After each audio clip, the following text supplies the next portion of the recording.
فلا تجعلوا لله أندادا وأنتم تعلمون. Jadi kata beliau di sini, famanhajus salaf fil naqdi adamu dzikril hasanat. Maka metode salaf di dalam mengkritisi, menjarah tersebut itu tidak ada menyebutkan tentang kebajikan yang dikritik tersebut. Wa in dzakarul hasanat fa min babi adamil iktirar bihi. Kalau seandainya ada ulama menyebutkan kebajikan-kebajikan dia, itu dalam bentuk bukan untuk tertipu dan menipu dengan dia atau tertipu dengan dia. Walaysa hadza min babi qaulil qail. Dan bukan ini termasuk kepada bab perkataan orang yang mengatakan yang bagi Allah nansa juhudahu wa amalahu. Ini dia. Ya akhi, jangan kita lupa dengan perjuangannya, dengan dakwahnya, dengan pengorbanannya. Oh dia sudah begini. Enggak. Ini bukan masalah pengorbanan, bukan masalah perjuangan. Subhanallah. Ini masalah hak dan batil. Dia berada di atas kebenaran atau bukan berada di atas kebenaran. Itu masalahnya itu. Bukan masalah dia berjuang tidak berjuang. Sini masalah dia berada di atas al-haq atau berada di atas kebatilan. Itu yang penting. Paham itu? Wa hadza mithal min aqwal amthilah wa fihi al-huda wan nur liman tadabbarahu. Dan ini ada contoh-contoh yang merupakan di antara contoh-contoh yang sangat kuat dan terdapat di dalamnya tuntunan dan cahaya daripada Allah Azza wa Jalla bagi orang yang mengamatinya. Contoh pertama, Rasulullah sallallahu alaihi wasallam fi hadits al-khawarij. Rasulullah sallallahu alaihi wasallam ketika menjelaskan hadits khawarij, yaitu Dzul Khuwaisirah At-Tamimi. Dzul Khuwaisirah At-Tamimi ketika Nabi sallallahu alaihi wasallam membagikan harta rampasan perang Hunain. Nah, dia langsung kritik Nabi sallallahu alaihi wasallam. Ya, dia lihat Rasulullah SAW enggak adil dalam bagi. Apa dia katakan? I'dil ya Muhammad sallallahu alaihi wasallam. Berlaku adillah engkau ya Muhammad sallallahu alaihi wasallam. Fa innaka la ta'dil. Engkau tidak adil gitu. Itu Dzul Khuwaisirah. Apa kata Nabi SAW pada dia? Umar bin Khattab membunuh dia, larang. Khalid bin Walid orang lain katakan membunuh dia, larang oleh Nabi SAW. Nabi SAW mengatakan yakhruju min dhi'i hadza. Akan keluar kaum dan orang semisal ini. Min dhi'i itu artinya semisal ini.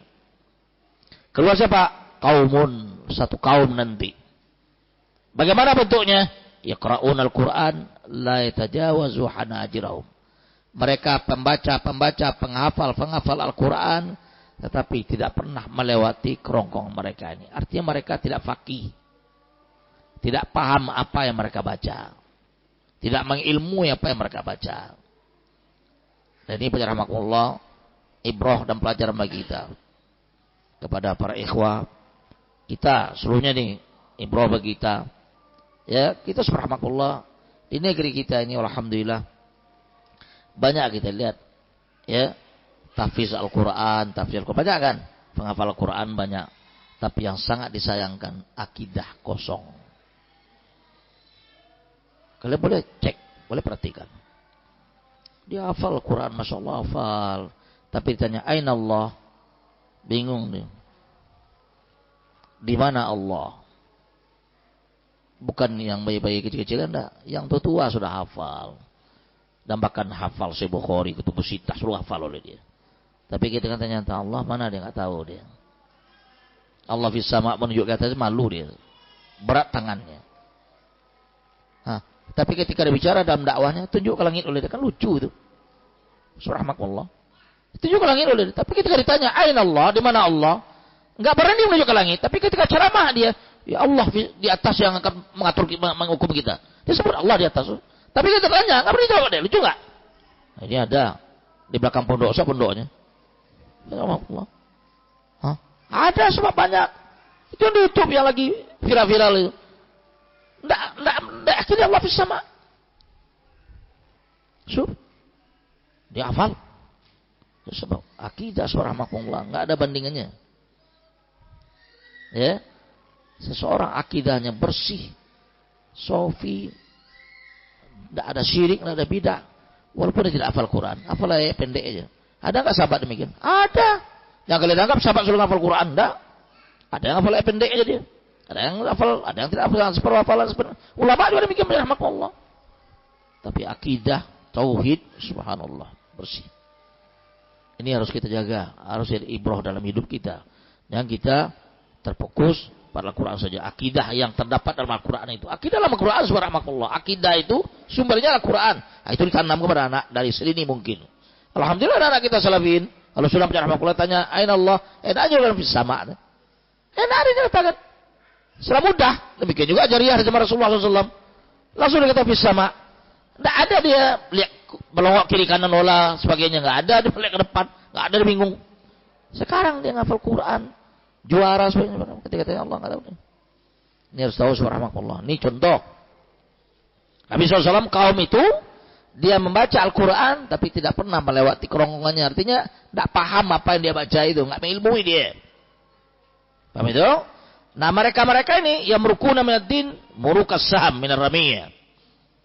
Mereka keluar daripada din Islam tersebut sebagaimana keluarnya panah daripada buruannya.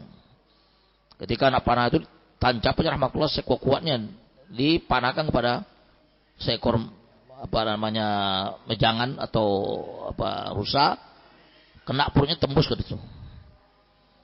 Begitu bayangan Nabi sallallahu alaihi wasallam gambarkannya. Paham itu? Sebagaimana keluarnya anak panah itu daripada buruan tersebut, keluar dia cepatnya. Nah, yaqtuluna alal Islam. Lihat ciri kedua, ketiga, mereka baca Quran tidak paham.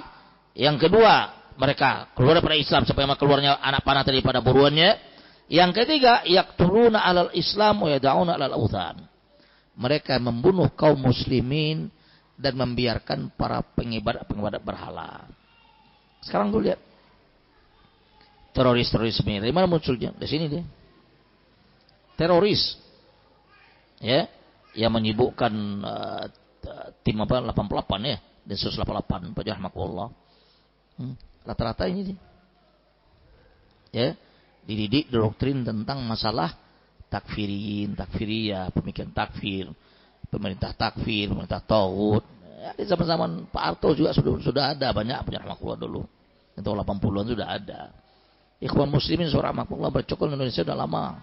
Ya kalian, ikhwan muslimin bercokol di negeri ini sudah lama, tetapi mulai viral mereka di tahun 80-an ke atas. Ketika lagi marak-maraknya penyebaran Islam, liqa, usrah di Masjid Salman di Bandung, kemudian Jogja dengan Gajah Madanya, kemudian UI dan terus-menerus demikianlah. Mungkin kalian baca, lihat di YouTube, kalian lihat ajaran usrah. Itu adalah cikal bakal daripada ikhwan muslimin yang pada sana ikhwan muslimin dari Mesir. Tetapi sebelumnya sudah anak-anak taman Al-Azhar ternyata kena itu. Apa jemaah? Demikian juga Syiah masuk bersamaan itu. Kalian lihat ajar usrah dulu, sini laki, sini perempuan, pegang Quran terjemahan, kemudian jelaskan. Ini kayak orang alim di depannya, baca terjemahan tuh lihat. Akhirnya timbullah ikhwan muslimin. Partai mereka surah rahmatullah terbentuknya 90-an ke atas. 2000-an ke atas itu. 92 belum ada. Gembongnya di situ, namanya Khaldun. Saya tahu orangnya, jidat saya dengan jidatnya tahu saya. Dan dia senang sama saya. Senang sama dia. Dan bahkan mengutus dia dakwah ke timur itu dia tuh. Kau coba. Tetapi ikhwan nih gembong dari situ. Musa Khaldun, orang Yordan. Banyak rahmatullah, banyak lagi yang lain. Saya mungkin tidak kenal dengan si Adit. Saya tahu gembong ikhwan di situ rahmatullah. Rata-rata anak syariah tingkat 1, 2, 3 itu dah dididik dengan pemikiran ikhwan dari dulu. Dan pendidikan mereka pertama kali mereka bangun tuh di Jakarta Selatan, di Mampang. Yayasan Al-Hikmah. Itu sarang ikhwani sampai hari ini.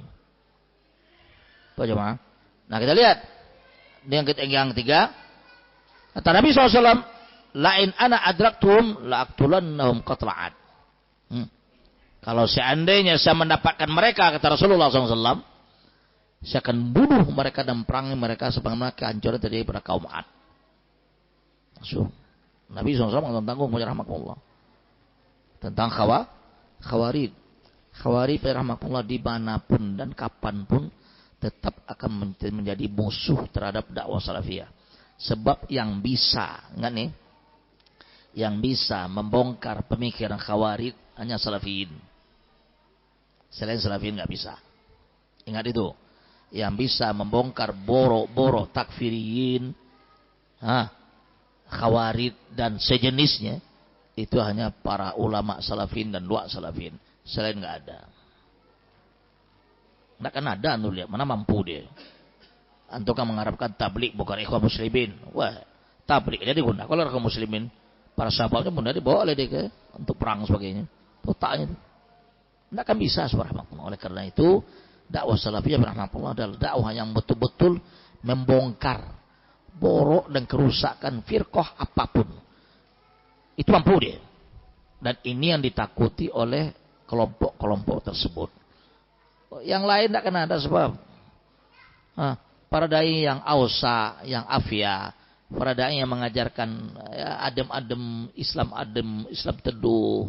Ya seluruhnya ada kebajikan, ini ada kebajikan, ini baik. Nanti bicara akhlak. Tidak pernah bicara firqah, itu bahaya itu. Para ulama tandakan betul tuh. Kalau seorang dai muncul nggak pernah bicara tentang kritisi orang yang sesat menyesatkan, itu dipegang oleh ulama, dilihat tuh perjalanannya nanti. Dia akan menyimpang. Itu coba. Yang menganggap dakwah salafiyah dakwah yang abal-abal, dakwah yang betul-betul nyelemik dalam perkara itu dia. Sangat mampu. Sufiin siapa bekarnya? Salafiyin. Firqah sesat menyesatkan, salafiyin bicara. Salafiyin kan mampu dia. Dia nggak bisa. Kenapa? Dia sendiri pikir juga. Borok itu ada pada dirinya. Tapi salaf enggak. Salaf itu mengganti tasfiyah, tarbiyah sangat penting. Mentasfiyah, bertarbiyah. Dibersihkan, baru didik. Dibersihkan, baru didik. Itu dakwah para anbiya yang dicanangkan oleh Imam Al-Albani di abad ini. Allah bisawab. Salat. Sampai sini dulu. Mudah-mudahan selesai kita pertanyaan 19 ini. Tidak selesai betul pun nanti poin-poin yang penting-penting kita paham. Ya, yang penting kita manhaj muazanah mengerti kita. Oh ini dia. Oh ini peradainya. Peradainya saya tunjuk pada nanti. Kalau perlu saya sebut namanya, sebut namanya. Ya. Sampai sini loh. Subhanakallah bihamdika asyhadu an la ilaha illa anta astaghfiruka wa atubu ilaik. Assalamualaikum warahmatullahi wabarakatuh.